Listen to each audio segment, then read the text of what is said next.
ओम शांति। आज पढ़ेंगे अव्यक्त महावाक्य 5 अक्टूबर 1987 के। मुरली का टाइटल है ब्राह्मण जीवन का सुख, संतुष्टता व प्रसन्नता। संतुष्टता और प्रसन्नता का खजाना देने वाले विधाता वरदाता बाप दादा बोले, आज बाप दादा चारों ओर के अपने अति लाडले सिकी लदे ब्राह्मण बच्चों में से विशेष ब्राह्मण जीवन की विशेषता संपन्न बच्चों को देख रहे हैं। आज अमृत वेले बाप दादा सर्व ब्राह्मण कुल बच्चों में से उन विशेष आत्माओं को चुन रहे थे जो सदा संतुष्टता द्वारा स्वयं भी सदा संतुष्ट रहे हैं और औरों को भी संतुष्टता की अनुभूति अपनी दृष्टि, वृत्ति और कृति द्वारा सदा कराते आए हैं। तो आज ऐसी संतुष्ट मणियों की माला पिरो रहे थे जो सदा संकल्प में, बोल में, संगठन के संबंध संपर्क में, कर्म में संतुष्टता के गोल्डन पुष्प बाप दादा द्वारा अपने ऊपर बरसाने का अनुभव करते और सर्व प्रति संतुष्टता के गोल्डन पुष्पों की वर्षा सदा करते रहते हैं। ऐसी संतुष्ट आत्माएं चारों ओर में से कोई कोई नजर आईं। माला बड़ी नहीं बनी, छोटी सी माला बनी। बाप दादा बार बार संतुष्ट मणियों की माला को देख हर्षित हो रहे थे, क्योंकि ऐसी संतुष्ट मणियाँ ही बाप दादा के गले का हार बनती हैं, राज्य अधिकारी बनती हैं और भक्तों के सिमरण की माला बनती हैं।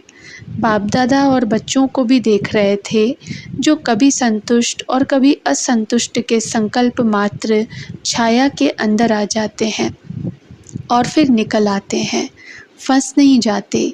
तीसरे बच्चे कभी संकल्प की असंतुष्टता, कभी स्वयं की स्वयं से असंतुष्टता, कभी परिस्थितियों द्वारा असंतुष्टता, कभी स्वयं की हलचल द्वारा असंतुष्टता और कभी छोटी बड़ी बातों से असंतुष्टता। इसी चक्र में चलते और निकलते और फिर फंसते रहते। ऐसी माला भी देखी तो 3 मालाएं तैयार हुई। मणियाँ तो सभी हैं, लेकिन संतुष्ट मणियों की झलक और दूसरे 2 प्रकार के मणियों की झलक क्या होगी, यह तो आप भी जान सकते हो। ब्रह्मा बाप बार बार तीनों मालाओं को देखते हुए हर्षित भी हो रहे थे, साथ साथ प्रयत्न कर रहे थे कि दूसरे नंबर की माला की मणियाँ पहली माला में आ जाएं। रूह रूहान चल रही थी, क्योंकि दूसरी माला की कोई कोई मणि बहुत थोड़ी सी असंतुष्टता की छाया मात्र के कारण पहली माला से वंचित रह गई हैं। इसको परिवर्तन कर कैसे भी पहली माला में लाएं। एक एक के गुण, विशेषताएं, सेवा सबको सामने लाते बार बार यही बोले कि इसको पहली माला में कर लें। ऐसी 25-30 के करीब मणियाँ थीं जिनके ऊपर ब्रह्मा बाप की विशेष रूह रूहान चल रही थी। ब्रह्मा बाप बोले, पहले नंबर माला में इन मणियों को भी डालना चाहिए, लेकिन फिर स्वयं ही मुस्कुराते हुए यही बोले कि बाप इन्हों को अवश्य पहली में लाकर ही दिखाएंगे। तो ऐसी विशेष मणियाँ भी थीं। ऐसे रूह रूहान चलते हुए एक बात निकली कि असंतुष्टता का विशेष कारण क्या है। जबकि संगम युग का विशेष वरदान संतुष्टता है, फिर भी वरदाता से वरदान प्राप्त वरदानी आत्माएं दूसरे नंबर की माला में क्यों आती। संतुष्टता का बीज सर्व प्राप्तियां है, असंतुष्टता का बीज स्थूल व सूक्ष्म अप्राप्ति है। जब ब्राह्मणों का गायन है, अप्राप्त नहीं कोई वस्तु ब्राह्मणों के खजाने में अथवा ब्राह्मणों के जीवन में, फिर असंतुष्टता क्यों? क्या वरदाता ने वरदान देने में अंतर रखा व लेने वालों ने अंतर कर लिया? क्या हुआ? जब वरदाता दाता के भंडार भरपूर हैं, इतने भरपूर हैं जो आपके अर्थात श्रेष्ठ निमित्त आत्माओं के जो बहुत काल के ब्रह्मा कुमार ब्रह्मा कुमारी बन गए, उन्हों की 21 जन्मों की वंशावली और फिर उनके भक्तों की भी वंशावली, वो भी उन प्राप्तियों के आधार पर चलते रहेंगे। इतनी बड़ी प्राप्ति, फिर भी असंतुष्टता क्यों? अखुट खजाना सभी को प्राप्त है, एक ही द्वारा, एक ही जैसा, एक ही समय, एक ही विधि से। लेकिन प्राप्त हुए खजाने को हर समय कार्य में नहीं लगाते, अर्थात स्मृति में नहीं रखते। मुख से खुश होते हैं, लेकिन दिल से खुश नहीं होते। दिमाग की खुशी है, दिल की खुशी नहीं। कारण, प्राप्तियों के खजानों को स्मृति स्वरूपपन कार्य में नहीं लगाते। स्मृति रहती है, लेकिन स्मृति स्वरूप में नहीं आते। प्राप्ति बेहद की है, लेकिन उनको कहाँ कहाँ हद की प्राप्ति में परिवर्तन कर लेते हो। इस कारण हद अर्थात अल्पकाल की प्राप्ति की इच्छा बेहद की प्राप्ति के फलस्वरूप जो सदा संतुष्टता की अनुभूति हो, उससे वंचित कर देती है। हद की प्राप्ति दिलों में हद डाल देती है, इसलिए असंतुष्टता की अनुभूति होती है। सेवा में हद डाल देते हैं, क्योंकि हद की इच्छा का फल मन इच्छित फल नहीं प्राप्त होता। हद की इच्छाओं का फल अल्पकाल की पूर्ति वाला होता है, इसलिए अभी अभी संतुष्टता, अभी अभी असंतुष्टता हो जाती है। हद बेहद का नशा अनुभव कराने नहीं देता, इसलिए विशेष चेक करो कि मन की अर्थात स्वयं की संतुष्टता, सर्व की संतुष्टता अनुभव होती है। संतुष्टता की निशानी वह मन से, दिल से, सर्व से, बाप से, ड्रामा से संतुष्ट होंगे। उनके मन और तन में सदा प्रसन्नता की लहर दिखाई देगी। चाहे कोई भी परिस्थिति आ जाए, चाहे कोई आत्मा हिसाब किताब चुकतू करने वाली सामना करने भी आती रहे, चाहे शरीर का कर्म भोग सामना करने आता रहे, लेकिन हद की कामना से मुक्त आत्मा संतुष्टता के कारण सदा प्रसन्नता की झलक में चमकता हुआ सितारा दिखाई देगी। प्रसन्न चित्त कभी कोई बात में प्रश्न चित्त नहीं होंगे। प्रश्न है तो प्रसन्न नहीं। प्रसन्न चित्त की निशानी वह सदा निस्वार्थी और सदा सभी को निर्दोष अनुभव करेगा।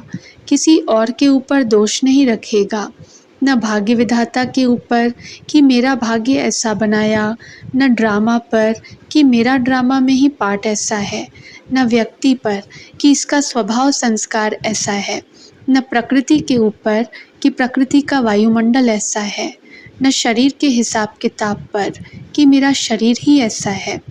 प्रसन्न चित्त अर्थात सदा निस्वार्थ, निर्दोष वृत्ति दृष्टि वाले। तो संगम युग की विशेषता संतुष्टता है और संतुष्टता की निशानी प्रसन्नता है।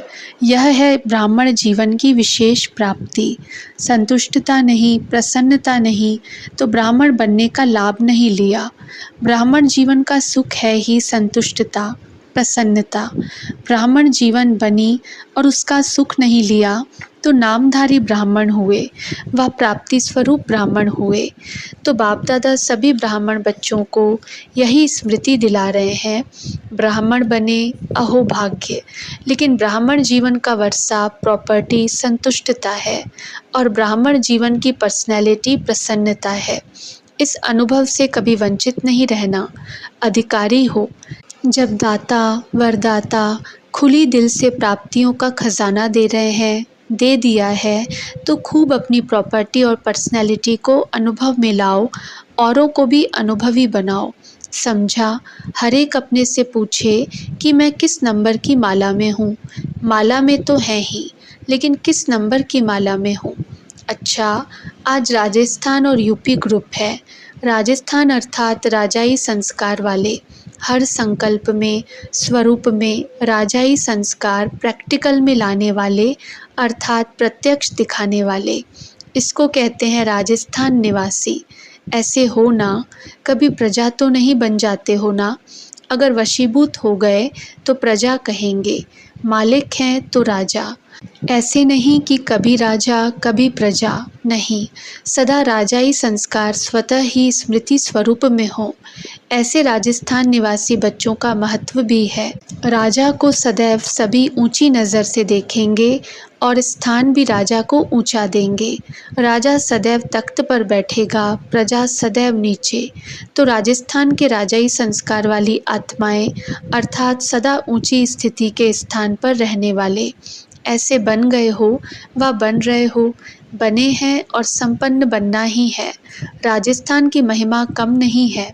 स्थापना का हेडक्वार्टर ही राजस्थान में है, तो ऊंचे हो गए ना, नाम से भी ऊंचे, काम से भी ऊंचे। ऐसे राजस्थान के बच्चे अपने घर में पहुँचे हैं। समझा। यूपी की भूमि विशेष पावन भूमि गाई हुई है। पावन करने वाली भक्ति मार्ग की गंगा नदी भी वहाँ है और भक्ति के हिसाब से कृष्ण की भूमि भी यूपी में ही है। भूमि की महिमा बहुत है। कृष्ण लीला जन्मभूमि देखनी होगी तो भी यूपी में ही जाएंगे। तो यूपी वालों की विशेषता है सदा पावन बन और पावन बनाने की विशेषता संपन्न है। जैसे बाप की महिमा है पतित पावन, यूपी वालों की भी महिमा बाप समान है। पतित पावनी आत्माएं हो, भाग्य का सितारा चमक रहा है। ऐसे भाग्यवान स्थान और स्थिति दोनों की महिमा है। सदा पावन यह है स्थिति की महिमा। तो ऐसे भाग्यवान अपने को समझते हो, सदा अपने भाग्य को देख हर्षित होते, स्वयं भी सदा हर्षित और दूसरों को भी हर्षित बनाते चलो, क्योंकि हर्षित मुख स्वतः ही आकर्षित मूर्त होते हैं। जैसे स्थूल नदी अपने तरफ खींचती है ना, खींचकर यात्री जाते हैं, चाहे कितना भी कष्ट उठाना पड़े, फिर भी पावन होने का आकर्षण खींच लेता है। तो यह पावन बनाने के कार्य का यादगार यूपी में है। ऐसे ही हर्षित और आकर्षित मूर्त बनना है। समझा। तीसरा ग्रुप डबल विदेशियों का भी है। डबल विदेशी अर्थात सदा विदेशी बाप को आकर्षित करने वाले, क्योंकि समान है ना, बाप भी विदेशी है, आप भी विदेशी हो। हम शरीक प्यारे होते हैं, माँ बाप से भी फ्रेंड्स ज़्यादा प्यारे लगते हैं। तो डबल विदेशी बाप समान सदा इस देह और देह के आकर्षण से परे विदेशी हैं, अशरीरी हैं, अव्यक्त हैं। तो बाप अपने समान अशरीरी अव्यक्त स्थिति वाले बच्चों को देख हर्षित होते हैं। रेस भी अच्छी कर रहे हैं।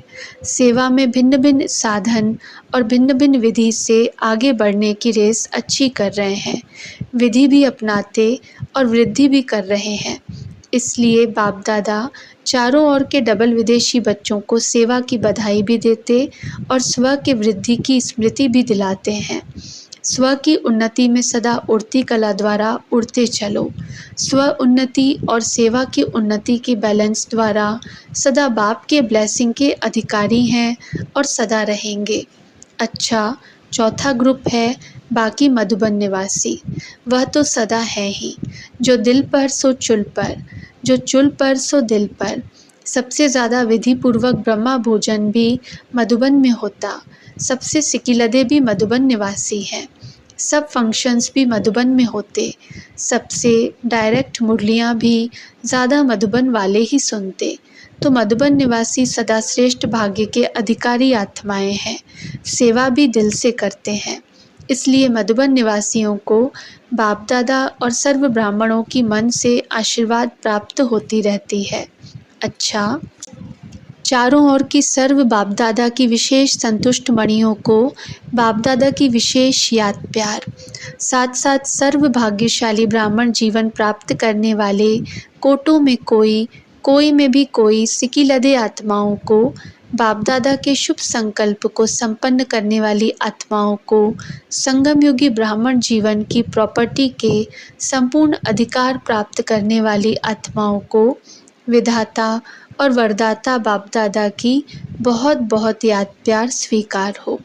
अच्छा, ओम शांति।